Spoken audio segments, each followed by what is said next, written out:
Hello everyone, welcome to my channel sponsor flavours. আজকে আমি আপনাদের সঙ্গে একটি রেসিপি শেয়ার করব, যেটা হলো আমার ইনোভেটিভ রেসিপি, যেটা খেতে অসাধারণ লাগে। আর এটা যে কোনো সিজনেবল ফ্রুটস দিয়ে বানানো যাবে।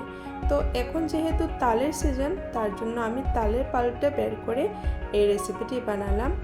কিন্তু এই রেসিপিটির সঠিক নাম কি হবে এটা আমি বলতে পারছি না, কেননা এটা কিছুটা ইডলির মতো লাগে, আবার কিছুটা তালের কেকের মতো লাগে, আবার কিছুটা তালের বাবা পিঠার মতো লাগে। এখন দেখি আপনারা কে কী বলেন, কমেন্ট করে নিশ্চয়ই জানান এই রেসিপিটির নাম সঠিক কী হতে পারে। তো প্রথমে আমি 1 কাপ তালের পাল্পের মধ্যে নিয়ে নিলাম 1 কাপ রাইস ফ্লাওয়ার। তো রাইস ফ্লাওয়ারের জায়গাতে আপনারা সুজিও ব্যবহার করতে পারেন। তো এখানে দিয়ে দেব পরিমাণ মতো চিনি। তো আমি 1 কাপ রাইস ফ্লাওয়ার নিয়েছি, তো 1 কাপ চিনিও দিয়েছি। আপনারা যদি চিনি কম খেতে চান তাহলে এখানে চিনি কম দিলেও হবে, বা এখানে গুড়ও ব্যবহার করতে পারেন। তারপরে দিয়ে দিলাম baking powder, baking soda. Baking powder baking সোডার থেকে অল্প বেশি দিয়েছি। তারপর আমি অল্প দুধ মিশিয়ে ব্যাটারের কনসিস্টেন্সিটা ঠিক এইভাবে রেখেছি। এখন আমি 3টা সেম সাইজের স্টিলের বাটি নিয়ে নেব। এই বাটিতে দিয়ে দেব অল্প রিফাইন অয়েল। রিফাইন অয়েল দিয়ে ভালোভাবে বাটির গায়ে লাগিয়ে দেব। তারপর যে ব্যাটারটা আমি রেডি করেছি, এই ব্যাটারটা বাটিতে দিয়ে উপর থেকে আমি কোকোনাটটা সাজিয়ে দেব।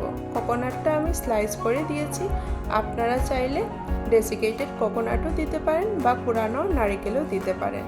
তারপর কড়াইতে অল্প জল দিয়ে একটা ছিদ্রযুক্ত বাসনের উপর আমি 3টা বাটি রেখে আমি 15 মিনিট লো ফ্লেমে স্টিম করে নেব। এই জায়গাতে আপনারা ইডলি মেকার বা মোমো মেকারেও এই রেসিপিটি বানাতে পারেন, কেননা আমার কাছে ইডলি মেকার বা মোমো মেকার কোনোটাও নাই।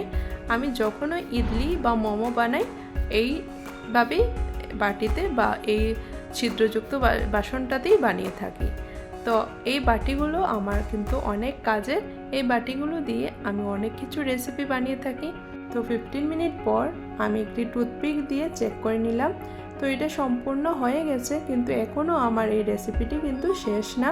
সব শেষে আমি একটি ননস্টিকের তাওয়া বসিয়ে অল্প বাটার দিয়ে দেব, আর 5 মিনিটের মতো এটাকে শ্যালো ফ্রাই হতে দেব। তো 5 মিনিট পর যখন দেখবো কোকোনাটটা অল্প পুরোপুরা ধরে গেছে বা বাটার থেকে সুন্দর একটা স্মেল বেরিয়ে গেছে, তারপর আমি এটা নামিয়ে সার্ভ করব।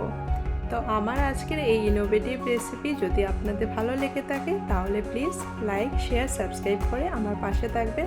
আর আমার ভিডিওটি সম্পূর্ণ দেখার জন্য আপনাদের অশেষ ধন্যবাদ।